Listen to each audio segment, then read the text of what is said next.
Bismillahirrahmanirrahim. Assalamualaikum warahmatullahi wabarakatuh. Alhamdulillahilladzi anzala as-sakinata fi qulubil mu'minin liyazdadu imanan ma'a imanihim. Walladzi anzala al-Qur'ana hudan lin-nas wa bayyinatin minal huda wal furqan. Bismillahi aslamtu wajhiya lillah. Ashhadu an la ilaha illallah wa ashhadu anna Muhammadan abduhu wa rasuluh alladzi la nabiyya ba'dah. Yang pertama, marilah kita bersyukur atas kehadirat Allah yang telah memberikan kita nikmat kesehatan, nikmat kesempatan. Dan salawat dan salam mari kita sampaikan kepada Rasulullah. Allahumma salli ala Muhammad wa ala ali Muhammad. Semoga kita dapat menjadi golongan umat yang mencintai beliau dan dicintai oleh beliau. Amin ya rabbal alamin. Sebelumnya saya ingin memperkenalkan diri terlebih dahulu. Nama Febrian Syahlubis dengan NIM 2214020014. Baiklah, pada kesempatan yang berbahagia ini dan yang mulia ini, melalui perantara video ini saya akan membahas tentang huruf hijaiyah. Terlebih dahulu kita harus mengetahui pengertian dan definisi dari huruf hijaiyah dulu. Jadi huruf hijaiyah berasal dari bahasa Arab yang memiliki arti ejaan atau mengeja. Jadi bahasa Arab itu memakai huruf hijaiyah sebagai ejaan dari bahasa Arab sendiri. Dan juga yang sering kita ketemukan ada dalam Al-Quran, yang dimana Al-Quran yang Allah turunkan berbahasa Arab dan di dalamnya memiliki huruf hijaiyah. Mengenai jumlah huruf hijaiyah ada dua pendapat. Pertama mengatakan 29, jumlah huruf hijaiyah itu ada 29. Dan pendapat kedua mengatakan jumlahnya 30. Yang mengatakan 30 itu ada tambahan dari lam alif dan 29 karena lam alif tidak dihitung. Jadi karena ada hitungan lam alif atau tambahan lam alif, maka jumlahnya berjumlah 30. Adapun huruf hijaiyah itu seperti yang telah kita pelajari sejak kita TK maupun di MDA atau TPA. Alif, ba, ta, sa, jim, ha, kha, dal, zal, ra, zai, sin, shin, sad, dad, ta, dha, ain, ghain, fa, qaf, kaf, lam, mim, nun, waw, ha. Bisa juga ditambah dengan lam alif. Jadi berjumlah 29 dan ditambah lam alif menjadi 30. Selanjutnya, setelah kita mengetahui tentang definisi huruf hijaiyah dan kita sudah menyebutkan hurufnya, sekarang kita akan mengetahui tentang tanda baca yang ada pada huruf hijaiyah. Tanda baca pada huruf hijaiyah ada 9 macam. Yang pertama fathah, yang kedua kasrah, yang ketiga dhammah, yang keempat fathatain, yang kelima kasratain, yang keenam dhammatain, sukun, tasydid, dan tanda panjang. Baiklah, mari kita bahas satu persatu. Dimulai dari fathah. Jadi fathah ini adalah ketika huruf hijaiyah itu yang tidak memiliki tanda baca lalu dimasuki tanda baca fathah. Tanda baca fathah itu gambarannya seperti garis miring dan berada di atas. Misalnya, alif. Bagaimana cara kita membaca alif jika tidak ada tanda bacanya? Jadi ketika alif yang tidak ada tanda baca, yang tidak bisa kita baca, lalu dimasuki oleh fathah, alif itu berubah menjadi a. Begitu juga dengan ba, ta, sa, ja, ha, kha sampai ya. Yang kedua, kasrah. Jika fathah itu merupakan vokal a, kasrah ini merupakan vokal i. Sama, garis miring kecil, tapi tempatnya itu di bawah huruf.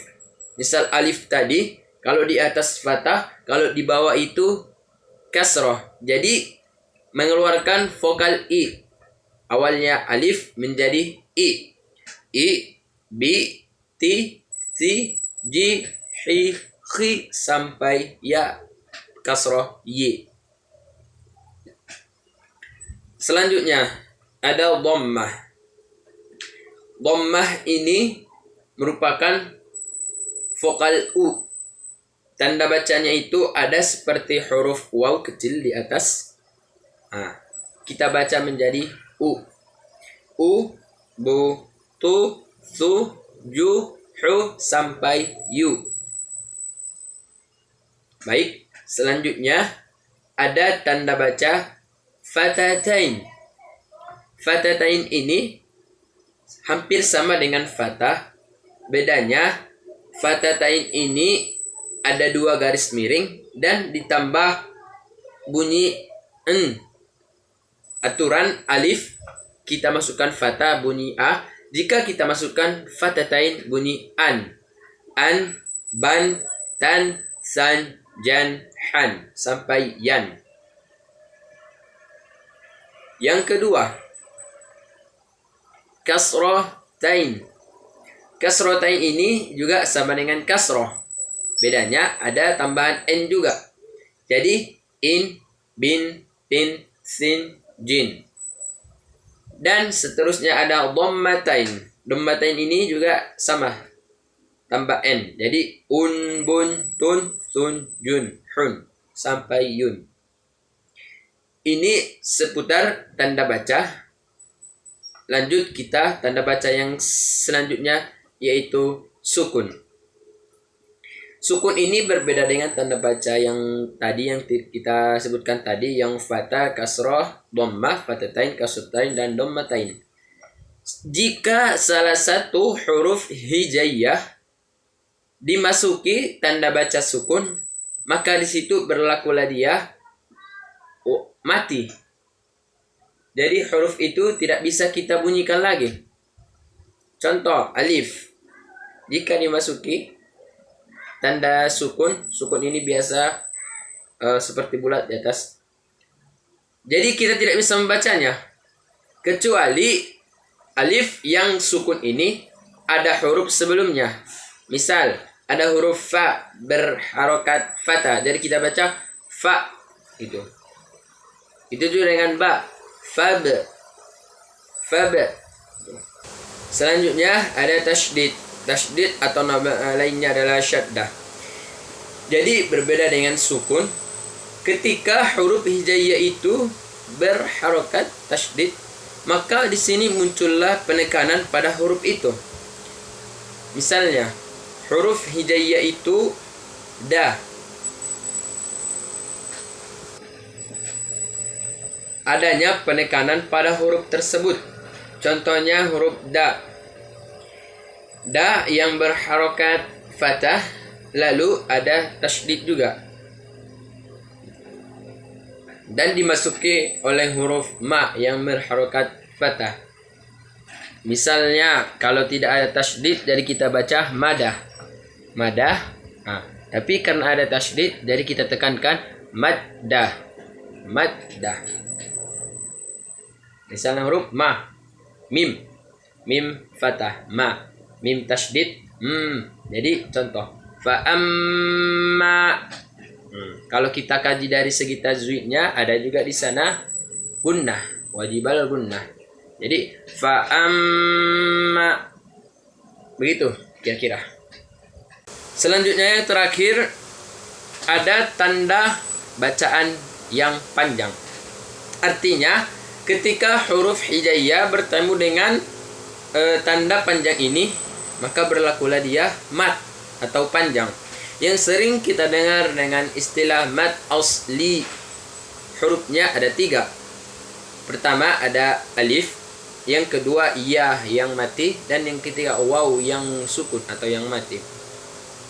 Apakah tanda ini bisa kita baca jika berdiri sendiri? Tentunya tidak. Harus dimasuki oleh huruf hijaiyah dengan ketentuan tanda baca yang pasti. Misalnya alif. Alif ini jika huruf hijaiyah yang berharokat fathah bertemu dengan alif, berlakulah ia panjang. Contoh, fa ditambah alif, jadi fa, berlakulah ia tajwid mad asli, 1 alif 2 harkat panjangnya. Yang kedua, ya mati. Ya mati ini berlaku pada huruf hijaiyah yang berharokat kasroh atau i yang tadi. Misalnya fi bertemu dengan ya mati, jadi fi, berlakulah ia tajwid mad asli panjang 1 alif 2 harkat. Yang terakhir ada waw mati. Waw mati ini dengan huruf yang berharokat dhammah. Misalnya fu tambah waw mati, jadi fu. Contoh, di dalam mat asli yang ketiga itu kita bawa ke dalam Al-Quran atau ayat. Yang pertama, Bismillahirrahmanirrahim. Fa'ammal insanu. Huruf sa di sini adalah harokat fathah, makanya kita bilang sa. Dan sa ini bertemu dengan alif, jadi dia panjang, 1 alif 2 harkat. Contoh yang kedua, fi qulubihim marad. Huruf fi di sini kita ketahui adalah berharokat kasroh, lalu iya bertemu dengan ya yang mati, jadi berlakulah iya maut asli. Dan qulu, lu lam berharokat dhammah bertemu dengan waw mati, jadi qulu panjang, 1 alif 2 harkat. Baiklah teman-teman yang saya hormati, mungkin sampai di sini pembahasan dari saya, dan kurang janggalnya saya minta maaf karena saya masih proses pembelajaran juga. Dan tujuan saya buat video ini seperti yang saya bilang tadi di awal adalah sebagai tugas pada mata kuliah Imla al-Arabi. Jika ada kesalahan yang sangat fatal, boleh teman-teman koreksi ataupun diberikan kritik dan saran agar kedepannya saya lebih baik lagi. Baik, terima kasih. Saya ucapkan alhamdulillahirabbil alamin. Assalamualaikum warahmatullahi wabarakatuh.